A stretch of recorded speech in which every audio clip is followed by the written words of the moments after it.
How's it going, everybody? For today's video, for this next video, I'm gonna do something a little bit different, and so I'm gonna be doing a good old-fashioned story time video. You know, there's gonna be some gameplay in the background. I'm just gonna tell you a story of something funny, cool, crazy, or scary that has happened to me in the past.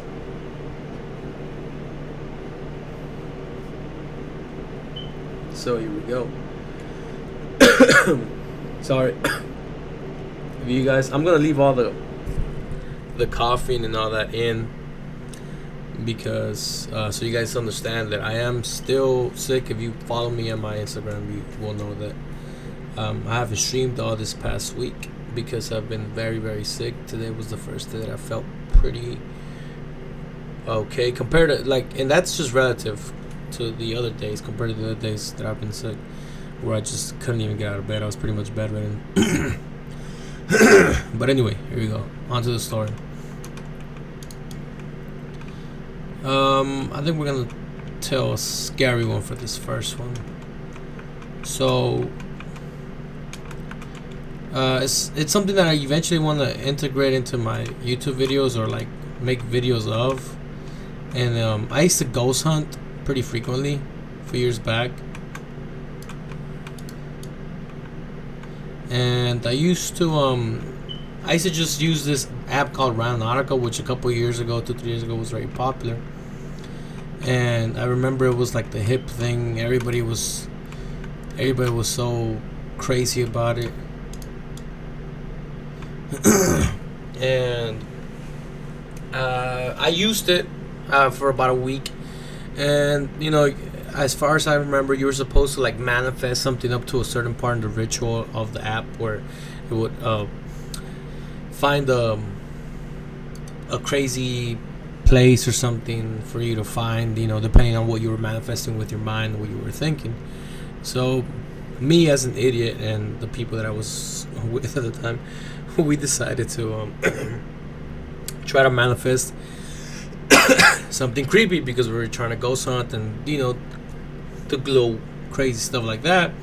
So when the time came to manifest, because I think it takes like a minute pause to let you manifest something in your mind, which, you know, pretty much just means you think of it.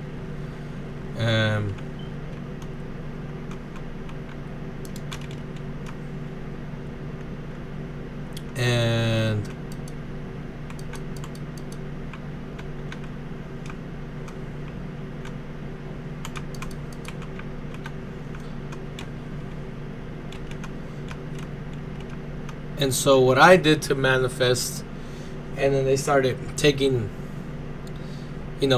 following me and you know, taking my lead. Anytime that little minute or whatever came up on the app, I would start saying, you know, something dumb like demons, you know, something crazy like that. I wanted something creepy and scary to happen to me as an aspiring ghost hunter and just like supernatural enthusiast and creepy event enthusiast.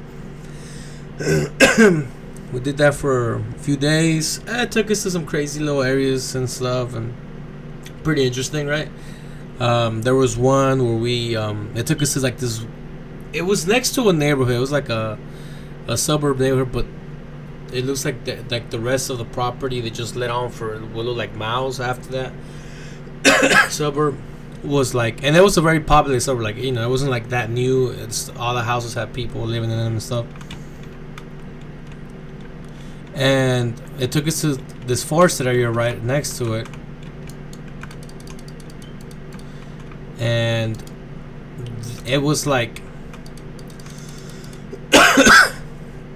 probably the first encounter we got that was kind of creepy. Not even encounter, it was just like situation that we were in. It was a bit creepy.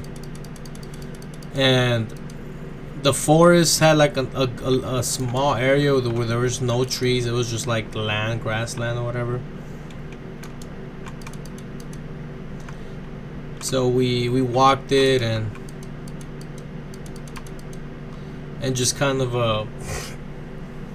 talked and explored it and stuff, and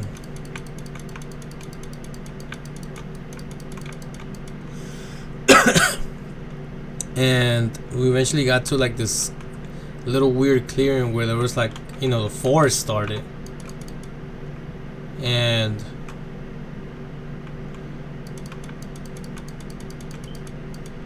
we started looking at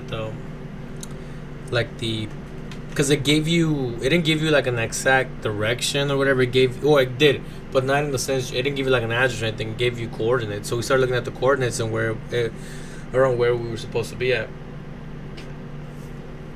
So we started going in there. And I will admit, I am a huge believer in the supernatural and ghosts, especially aliens, things like that. And the people that I was with at the time, I would say they were pretty into it. They believed in that stuff to a certain degree, right? But they were not the type to just like talk about stuff like that, or even like if they felt anything like that to really like point it out. But at that moment, we were getting close to the forest, and mind you, we can still see the suburb. The lights are on and everything, we're within like a 5-minute walking distance of it, but the forest is huge once you get into it. So we kind of start getting close and close, and I start getting I start hearing them like kind of like whispering behind me, because I would always leave, and to this day, anytime I take people with me, the majority of the time I try not to, unless I know they're gonna be like okay, and because I am the guide, so I should be guiding. I usually get into my own headspace and just kind of go off on my own and explore and stuff like that. And that's what I was doing at that point. I was about maybe 10 yards in front of them.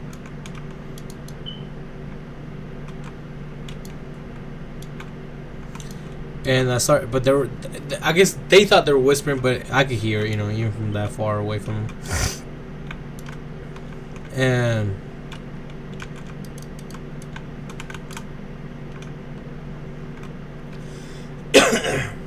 and so I stop, I come back to them, and they start telling me that they feel this sudden, like, feeling and sense of dread and like danger. And as they tell me that, all of us start hearing like a pack of wolves howling, coming from the area of the forest. Like if we would have kept walking straight, that's the direction into where we're going originally, like I guess like the entrance of the forest. That's where those sounds are coming from. And at least that's where like the direction they sounded to be coming from. So they kind of forget about the whole supernatural thing, and eventually go and start realizing, okay, there's freaking wolves in that forest potentially, or coyotes or something, and it's like a pack of them. It sounds like it. It's not a good idea to go in there.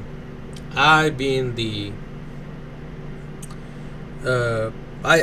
nothing really scares me, to be fully frank with you guys, as my viewers and stuff. Which is why I like doing things like that, ghosting and stuff. I don't do it because I try to look cool or prove that I'm macho. I just like doing it, and I'm a thrill seeker. I like being on the edge of my seat. And even though something might not scare me, it can put a certain like feeling of anxiety or anxiousness on me that drives me to get past whatever said thing is, and either confront it or debunk it. So I tell them, nah, man, I bet you they're far away. They just sound really close. And it's like that saying. They said the farther they sound, the closer they are. The closer they sound, the farther they are. Vice versa, whatever, right? They didn't want to, and I remember obliging by their wishes, and we take off. I think we did one more that night, but nothing happened. But I remember as we were leaving, I decided to walk back not walk back, but like look back at that forest entrance, which this start kind of like setting in my mind that this looks a bit creepy. So I just look at it, and I started getting this sudden sense of dread and like and of danger or something. But I brushed it off and I said, I mean, I'm not even gonna get to explore it, so we leave. A week later, we took a break. We have personal things and work and stuff like that, to deal with. That was on the weekend, so the next weekend we go out for drinks and stuff, and then the next day, well, for that night we're planning on what to do with Rhino the next day, so we do it. And that same night after drinks, or I think I might have done it a few days before that during the week by myself, I discovered a building. And it's not even like discovering the building out in the middle of nowhere. This is I live close to the downtown of the city that I live in. Is a pretty major city, and this building is probably excuse me, 5 minutes away from me. It's even closer to downtown. It's right like next to downtown, and it's in the middle of a neighborhood. It's the hood. I live near or in and around the hood because it's right next to downtown. And hey, cheap housing, cheap property and houses, and they're very good houses too. They you don't really have to work on it anymore. They're about as good as you get at a suburb. This city is pretty. It's a weird city like that. If you follow me on IG, you'll know where I'm from. But anyway, I found that I found the building using Aeronautica. Went in by myself. Boom! It was daytime. I looked around. I was like, "This is perfect." It's an abandoned Christian, religious, mental asylum with a children's ward and everything. So I told him about it. That was the plan for that weekend. I think it was like a Saturday night. We got the whole, like, everybody brought their friends and friends of friends. It was like a big group of 10. I had my older brother. We had, a bunch of people. And I was the guide. So I was guiding them through. Boom, boom. We get there. We kind of carpooled. We're going to have to. So not to make it too inconspicuous.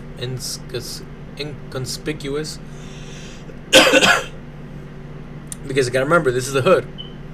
And there's a lot of police patrols going around. So if they see a bunch of vehicles driving around and stopping at a certain area, they're gonna, it's gonna be a little suspicious. So we took about 2 cars and we packed each other in each one, and got there. Boom. The gate was already ripped because that's how I was able to get in. I guess there was might be some homeless people. There is a lot of graffiti in there, so I take a lot of graffiti artists were going in there. And I would use that as a reason for them to not be scared, because a lot of them were very, very scared. Pretty much the entirety of them were very, very scared. They did not want to get away from me. They were in a ball throughout the entire, guiding, during the entire time of me guiding through the building. So we get in and we're taking pictures of the outside, going over the game plan stuff.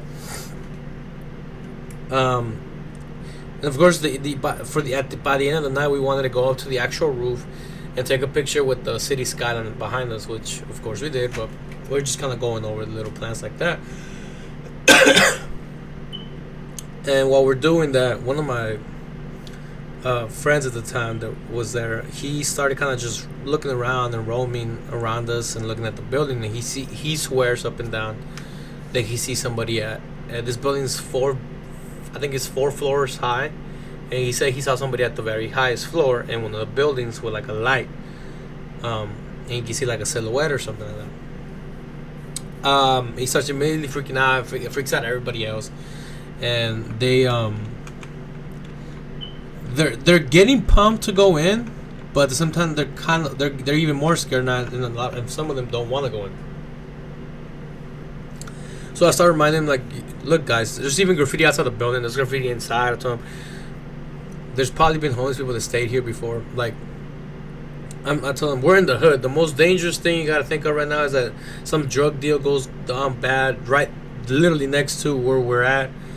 Because, mind you, later on, and we go through a certain part of the building, but to not spoil anything in the coming up in the story, there's a part in the building that has a little walk. It's like a hallway that connects 2 buildings, And it's like once you see at hospitals where it's like nothing but glass panels that surround it, and so you can see the outside. They can, and people on the outside can see you. At one point, we walked through the one of that building that connects it to the other section, and we can see a couple guys literally right across the street from the building, outside their house, smoking, drinking, and that's it, right? And that's what I was trying to remind them. I was like, man, like it's just think of it as normal, man. We're out here. There's people out here. If anything crazy happens, it's not gonna be like a horror movie where we gotta like get out of here and run for miles or drive for miles, and we can literally just jump the gate and call for help from a house that's next door. That seemed to kind of calm down. We get in. The whole building's like a U, and then there's like this one section at the corner that's kind of like the same amount of floors, but it's kind of like separated, and it's connected only by that hallway that I just mentioned right now. Each level has that same hallway or whatever. It's kind of a weird building setup. And then by where the gate that we came in, where it was cut open, there's a separated section that's just one floor. It's like one hallway. It has like a bunch of rooms and like a lobby and stuff and it. But the door that we get into is like maybe like the back door, I guess, because it's just a single door and it opens. It's like a metal, like a big heavy metal door, and it was kind of partially open. They shined their lights through it. I I take the lead. I opened it, and immediately that was one of the few times that I've ever gotten that sense of dread or scariness when I'm at a location, ghost hunting or doing anything like that. And I get into like this trance where I'm just staring down this hallway, and mind you, this hallway looks like something out of like a movie, like like it's all broken down shelves, walls caved in. You can see the doorways for like individual rooms on the right side of the hallway if you're looking in from the way I'm looking at it, and on the other side is just wall with like this kind of certain parts are kind of caved into. And the hallway looks like it kind of goes on forever, and there's like rubble and all kinds of trash and desks and stuff all cluttered around the floor. And they immediately start sensing the same thing, and they're like, no, we can't go in there, man. Like, we'll go into the other building, but there's something just about this single part. And mind you, this is, like I said, this is the one floor's little small like lobby building separated from the rest of the like the U, mental asylum is like makes like a shape of a U. So it's already kind of a bad start when even I'm finding it difficult to be like, okay, I want to go in there, but I do. I make it in, and I start looking at each room individually. Boom, and they didn't want to come in with me, so they're at the door holding it open and flashing lights just to kind of keep some light on me and stuff. Anytime I go into a room, they get a bit worried and they're like, hey, just hey, be safe and this and that. I'm like, yep. Come back out, and I start getting closer in the hallway, and then I stop again, and I get into like this weird trance in a sense, where I'm just looking at the edge of the hallway, and I'm shining my light as if I'm anticipating something's gonna come out of the side, like from the end of the hall, and just like start trying to chase me. And I did that for like 10-20 seconds, and even they kind of noticed that. And then I told them the feeling I was getting, and they were like, yeah, we kind of were getting that as well. I didn't go down the hall and then turn left, because that hallway made a left. I didn't go down that way. I had this weird feeling something was down there, and I know better than to put myself in danger like that. So we get out, and we finally start the full on tour of the full asylum building. First floor, we see like a bunch of broken down like needles and syringes, and might even be crack, like drug needles and stuff like that. A lot of it looked like medicine, because they had like little vials of medicine bottles and stuff like that. Nothing too crazy, just the eerie, like kind of creepy feeling you get because it's in the band building and it's dark on the flashlight. I was more concerned about the safety of them as it pertained to like homeless people, dangerous people being in that building, doing something shady. So every time we came up to a room, we make sure we explored it, and if the door was locked or closed, I would kick it down or kick it open. Because my idea is I'd rather grab the attention, bring all the noise, and bring whatever it can be, whether it's people doing a drug deal or stashing a body or ghosts or whatever, onto me, so that I know where they're gonna be at, because they're gonna be coming towards me.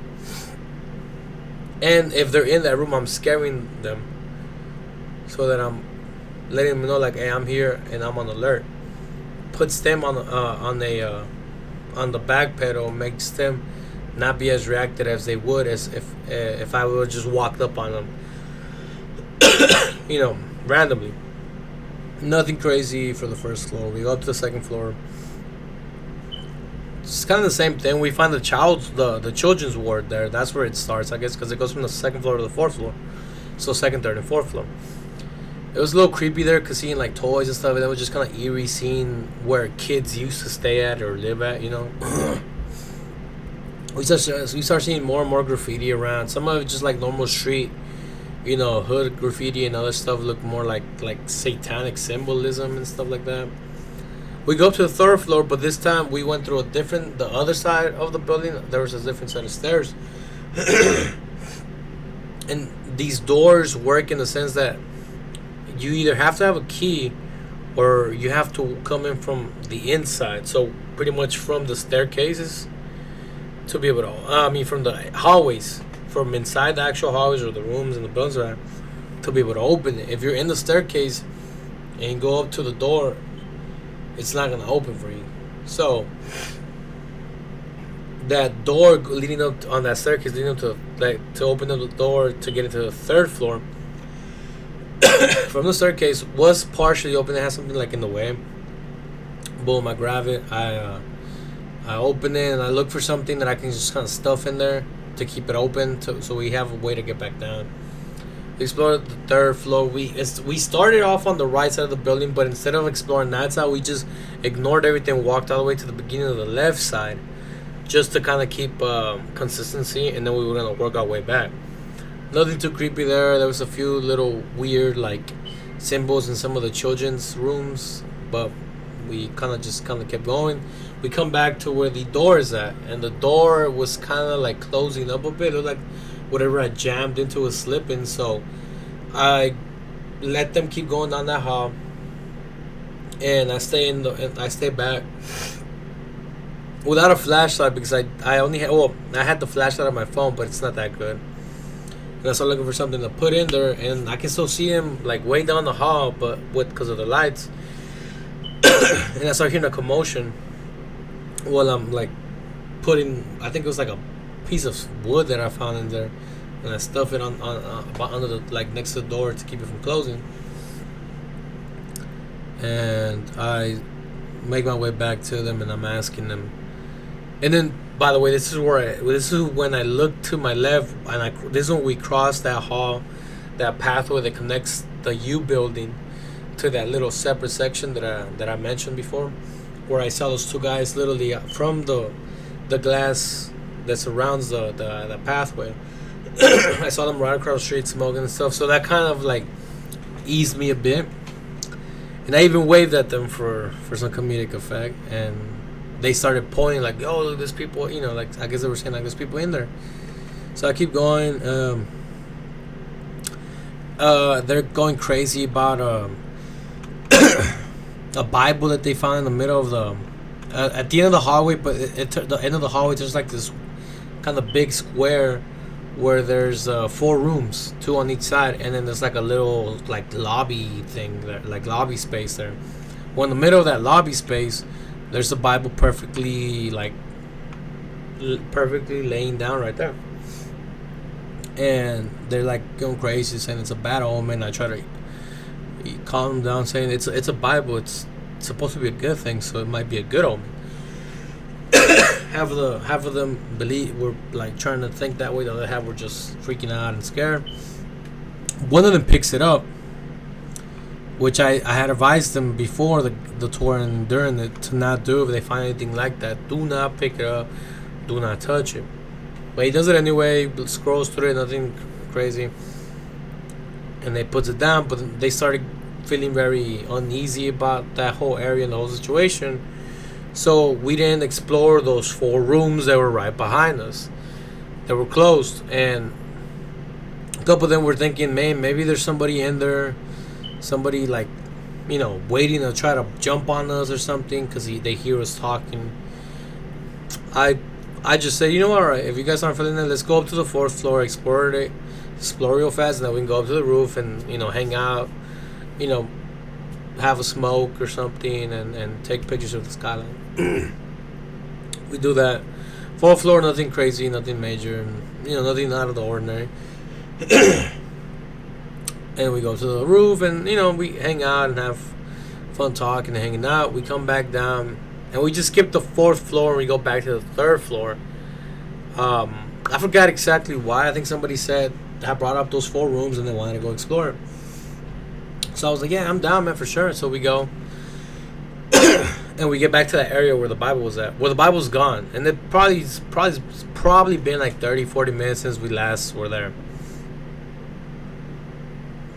And they immediately go crazy. They're like, what the heck, man? Somebody's been in here. Like somebody's been in here. How's the Bible gone?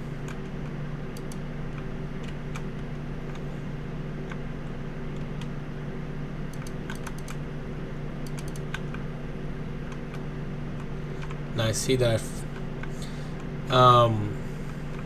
So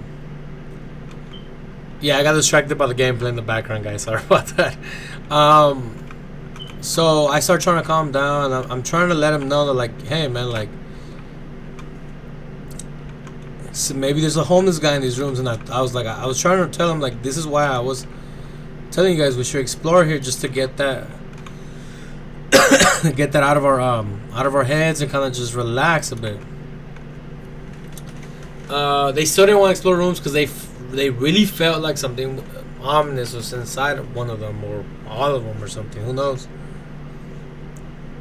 We started making our way out of the building to finally head home. We probably were there for an hour and a half. I find out that there's a basement, so I decided to go explore the basement. They just wanted to leave, but reluctantly they decided to follow, and at least explore it. These stairs look like the freakiest stairs you could have ever seen. Something out of like Silent Hill, or like Resident Evil. I don't know, like something just they look very creepy. Like as soon as I opened the door to them, pitch dark. They look like they had like overgrown leaves and like vines and like just something like really creepy looking. I was taken aback a bit, and I was like, okay, all right, we're doing this now. I go the stairs. There's like 2 sets of stairs. One that goes one way, and then the other one goes parallel to it, but that actually takes you down to the full like basement level. And so I get to the middle part where I have to turn and get onto the parallel stairs that lead you into the actual basement. And once I get to that part, I see the entire team just kind of hanging out in the top of the stairs, like hugging each other in a ball, because they're too freaked out to go on. And I understood why. I mean, shoot, even I found myself a bit like okay, I don't know if I should have done that. Like I don't know if I should have just left with them, and like if anything was gonna happen to me or us during this tour that was like supernatural creepy, it looks like it's gonna happen now. And that was the feeling I was getting. I get to that middle part and I tell them, all right, come on guys, let's go. And so they slowly make their way down, and once I start seeing them getting closer to me, I start heading down. Now from that center part going down into the rest of the basement, you kind of see the basement a bit if you're kind of crouching down and look to your right, I guess. And it's pitch dark, like it's very, very dark, so it's even worse. So you kind of have to make your way down more and more, so you can kind of start seeing everything that's in there. And there's like a bunch of like generators and stuff. I can't remember exactly what they were. They were like big industrial machines. kind of lined up in the middle of that big room in that basement. It's like the center room of the basement. And on the walls are like it's like a bunch of like graffiti about devil worshiping and saying that like the devil's here and you know and that you're gonna die if you come down here and this and that, and they see that and immediately are like, all right, we're out of here. But I told them, no, come down, we're almost done. Like we're gonna explore this and get out of here. They keep going. We start walking around, and it turns out this basement is kind of like the center part of it is kind of built in a way that it goes up a bit without, there's like kind of like a ramp, and it leads you into the first floor. Only through that center part. If you try to do that for the sides or any other part of the basement, you won't. It's like it's just basement. So we get out, we make it out alive, and we rendezvous at the cars. We park maybe like a few blocks away. It's like there's a highway right by there, so we kind of just parked on the side of there. It's like this little weird like grass section in front of like some houses, you know, some like of a neighborhood, so we could just park there, kind of like a park, I guess, but no actual park you know, facilities, I guess you could say, like no playground or nothing like that. And we started going over everything. Everybody was really pumped about actually going through it, and they were although scared and very like worried about something happening to them there. They were happy to have gone through it and make it out. I had fun, you know. It was fun doing it in the group, especially when there's people that are like funny and stuff. It can make the experience a lot better. But to this day, I went back twice by myself just to explore it. The first time that I went back, I went to explore that first little like lobby building that's separated from the rest of the hospital, the mental asylum. That I told you guys that I didn't continue going down the hall because I felt like somebody was gonna jump out at me. And I went to explore myself, and I made it to the end of the hallway, kind of shine the light to the left where the hallway continues. Pitch dark, even with the flashlight. I again got that same feeling and decided, you know what, for my own safety, since I am by myself, I'm gonna just at least live with the satisfaction I made it towards the end of the hallway, and I at least got to see a bit of what's towards the left. I went back to where the Bible was at and was gonna explore the rooms when I started hearing weird sounds going on in the building. So without even thinking about it, I figured out it's either cops or somebody who saw me going here is gonna try to jump me or rob me. So I MacGyvered my way out of that building, because I've explored it a couple times by now, kind of know the hidden ways to get through it.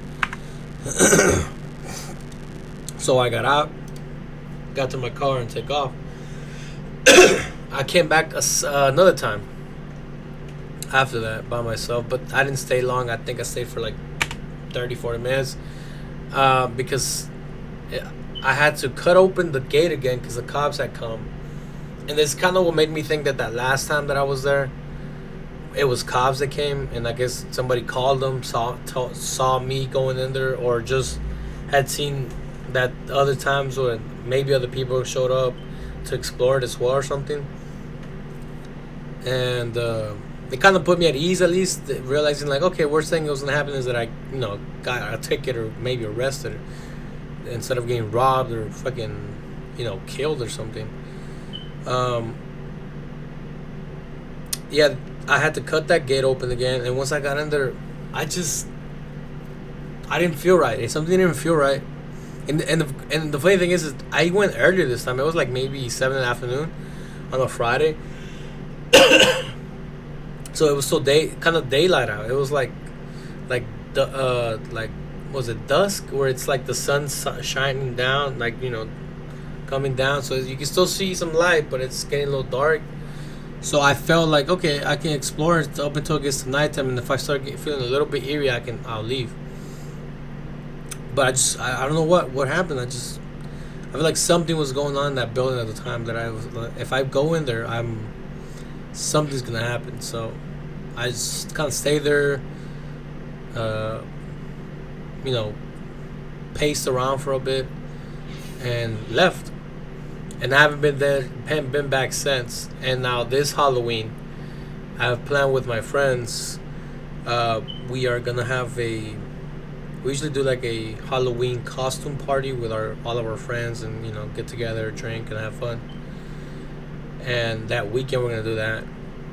And the night before, or technically the weekend before Halloween weekend, because a few of us have something. Like, we have plans that are gonna have us busy that weekend, so we want to make sure everybody's there. So we're gonna do, I think it's the 21st of October. That's a Saturday that we're gonna do it, and the weekend, the Friday before that, I mean. So the night before, they all want me to take them go something, and I'm planning on taking to that building. But I feel like I have like a redemption thing here. I want to go in there and really explore those 4 rooms and that little lobby area that I have not been able to get into. Now, I have driven by there, and I've been by that building since then. It's been like a couple years, 2-3 years since I last went, and it seems like nothing's changed. They haven't. I mean, of course, they locked down all the holes or patched them up on the gate so people can't get in. But I mean, I got, technically, I'm talking about committing something that might be an illegal crime on YouTube, but we're just gonna say that I'm gonna find a way legally into that building, and we're gonna explore and just have fun with friends and stuff, right? We are gonna be armed with protection, is the simplest way I can put it, without getting demonetized or anything, just in case. And I'm definitely gonna get that on video, vlog it, and just kind of do like a long form vlog. I've always hated when people vlog and then they only get like 10-minute video out of it. I'm like, is your life really that interesting, or are you just kind of picking and choosing the little bit of fun you do have throughout your whole day? And these are influencers that all they do is be influencers and YouTube creators their entire day, all day, every day. So I'm surprised they don't get into more interesting and fun things. And people like us that still work 9 to 5s have a lot more fun throughout the week and the weekend than them. And I know for a fact that day, the moment we all group up and get together to go explore, it's gonna be hectic fun. Apart from the fun that it is gonna be exploring the ghost hunting, in the sense, urban exploring with them. And I'll probably vlog the party a bit, or like be like everything leading up to the party and just stuff like that. So expect like a pretty big video, like a long video that weekend, maybe 2 if I separate them in half, and just like do one vlog for that day, for the ghost hunting day, and the one vlog for the day of the party. But that is my first ever story time YouTube video, and I hope you guys like it. Please like and subscribe to my YouTube channel. Like the video, dislike it if you want. I just view it, and you decide if you like it or not. That's all I ask for. Subscribe if you want to, right? I really would appreciate more subscribers, and trust me, I'm trying to get better at this and slowly going, and I'm gonna make it. I'm gonna do my best to really be the best content creator I can for you guys, and streamer. Stick around for the streams. This week I will be streaming. I should be back to my 100%, feeling better. Wednesday for sure we'll be streaming, and it will be the first time I stream using my camera, and you'll be able to get to see my face, and it'll be more of an interactive stream, like normal streamers and stuff. And it'll just be, I think it'll be good for everybody to put a face to the voice, and like that you guys can feel like you're just not No, you're not just watching gameplay. You're watching somebody play, somebody stream for real. So thank you guys. Follow me on Instagram at retro, same as my YouTube, and follow me on Twitch at retro as well, same as my YouTube and Instagram. And I hope you guys have a good day. Peace.